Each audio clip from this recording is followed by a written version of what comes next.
So after many weeks of plastering and feeling like everything's finished, what is not uncommon is to have plaster decide to remove itself from walls that you thought were good. It's not that unusual in old brick houses because there's moisture, and moisture is the killer of plaster stickiness. There is an easy way to fix it, and of course it's better to catch it before the house is painted and occupied. And typically plaster will let go within a month or so of being put on, if ever it's going to.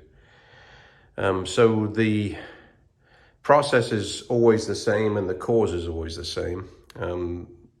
Typically you get a lot more moisture issues close to a chimney, because chimneys are massive blocks of stone, debris, sand, rubble, soot. They get soaking wet over years of no use.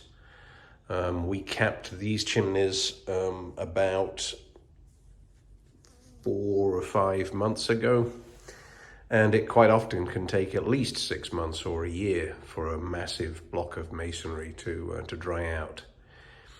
Part of the issue was we fixed it in August. It had 2 or 3 warm months, and then winter came. And of course, things don't dry during the cold weather. So we have a patch on that wall. We have a much larger patch on this wall. Both that one and the smaller of the two here are caused by the same thing. There is a chimney the opposite side of this wall that also has a large mass at the bottom that stayed moist. The cause of that large gap over there is different, and that is that the walls were plastered originally, painted, wallpapered, painted, wallpapered, painted over the 200-year cycle. When I was scraping these walls ready to plaster, I got down to what I thought was the final layer of paint, which would not come off. That's the green color there. What I didn't realize or could not see is that that green in places was over the top of a slightly light blue-ish layer of wallpaper. So although it was not noticeable at the time and scraping would not fix it, soaking it in vinegar and soaking it in water, etc., also did not remove anything more than I could scrape mechanically by hand. So the cause of that patch there is the moisture from the new plaster soaking into that layer and then removing it from the layer behind. So it's been 6 months and nothing more has come loose. So I am happy scraping this off and fixing it. So this video is about the fix, and the fix is quite straightforward, but it is also quite English. And the reason I say that is that there's not that many brick houses in America.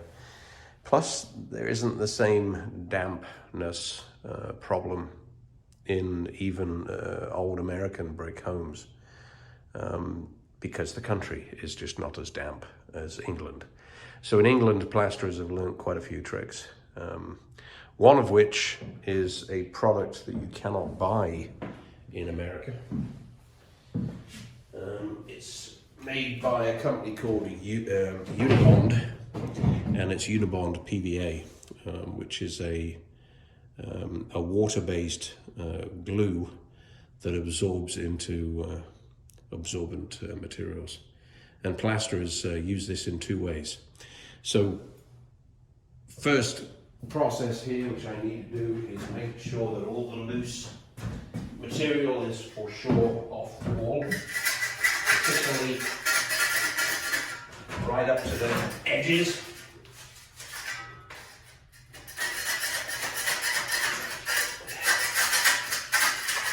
Being aggressive at this point simply means you don't have to do it again. So it's worth the time. I use the corner of a trowel to make sure I can get in behind anything that wants to come off.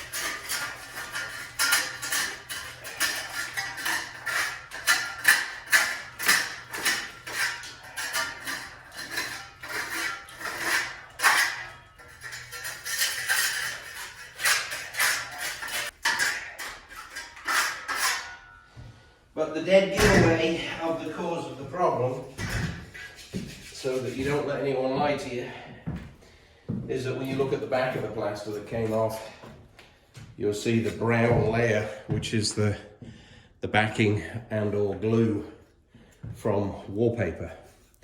I can't peel this back and show the paint that was over the top that prevented me from seeing it, but you can see in fact on this one that there's a little patch of wallpaper and of course no wallpaper, and that's paint. So that green paint is the surface that I saw when I was cleaning the wall. So the first thing you got to do is scrape it all off, get the looseness off it, get the dust off it.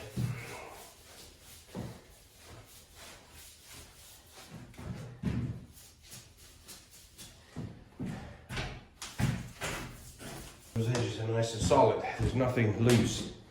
So the first thing is to mix. Now you know, if the surface is not porous, then you mix this with water and mix it in with your plaster. If the surface is porous, then about 1 to 5, 1 to 3, it's pretty thick. So I'm going to put about that kind of volume in, and then about that kind of volume. It doesn't really matter, honestly, it doesn't.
Make sure you're in multiple directions.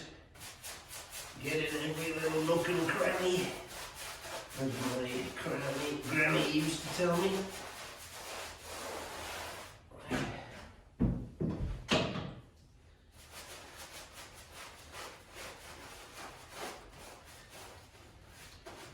And then soak right in and prime the surface for the plaster that's going to follow.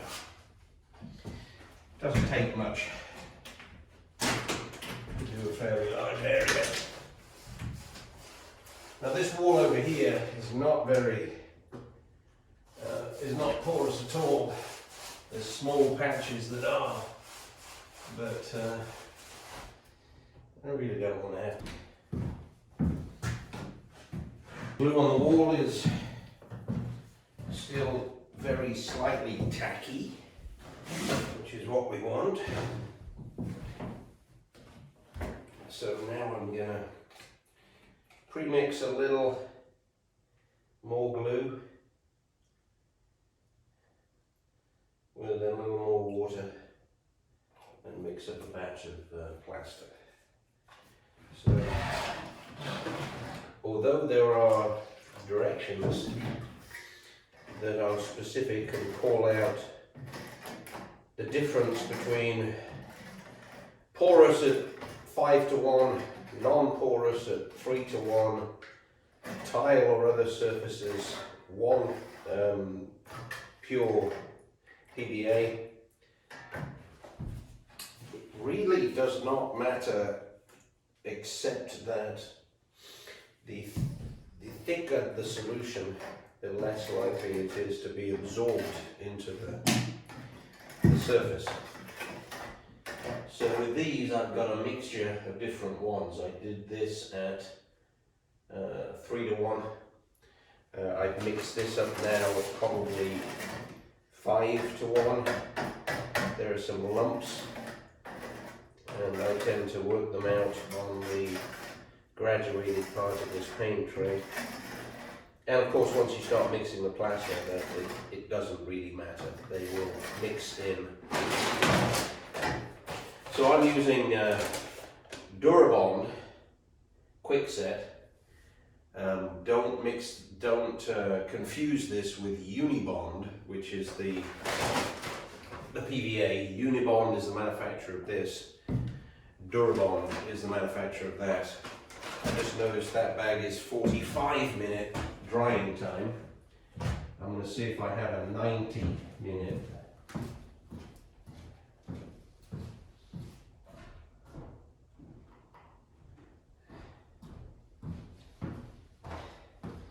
And I do not.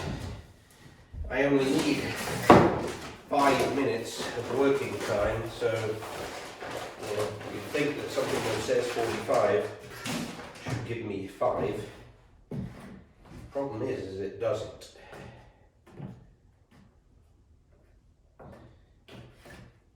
You can get this stuff in 5 minute, 20 minute, 45 or 90, and the 90 has about 30 minutes of working time. The 45, which is this, only has probably 15 minutes of working time, which is really annoying. On the label it says that the times are drying times, which is not true. They're not even really working time.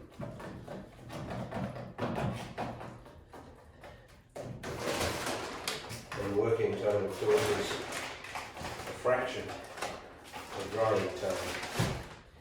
So this, I think, will be the right kind of consistency.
Not 90, which I normally do.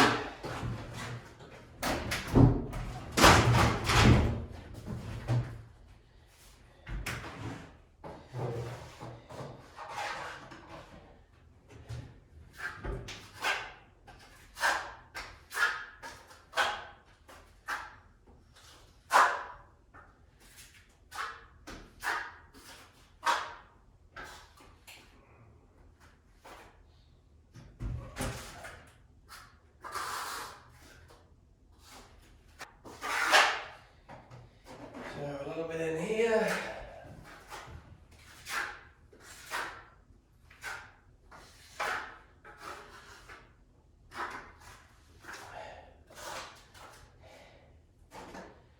To get all the big lumps and hollers.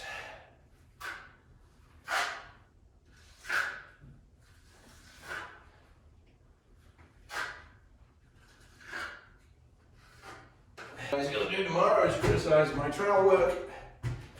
But that's okay. That's what everybody does.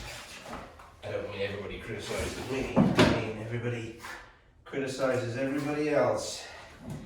This patch in here at the deepest spot is probably an inch thick, and if I did not use Durabond, this would not be dry in the 24 hours that we have before the finish guy comes back. So essential to use Unibond followed by Durabond. This patch is going to be good for 100 years. Of course, the YouTube channel will not be available in 100 years from now, so you'll never know if I was right, which means I get to make a statement like that and no one can prove me wrong.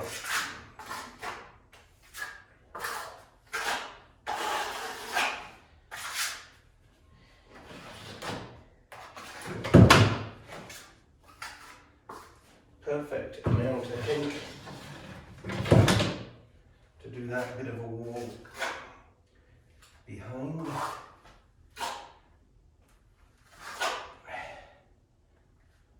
As long as I don't procrastinate too long and let it start to set, I'm going to have to do a third mix with that little bit that's left, a little tiny bit. But never mind.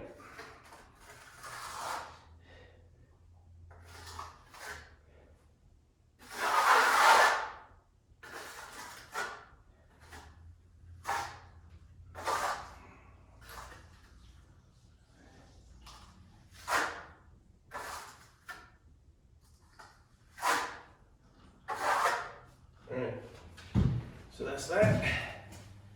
Now behind the camera, the little patch, and jobs are good.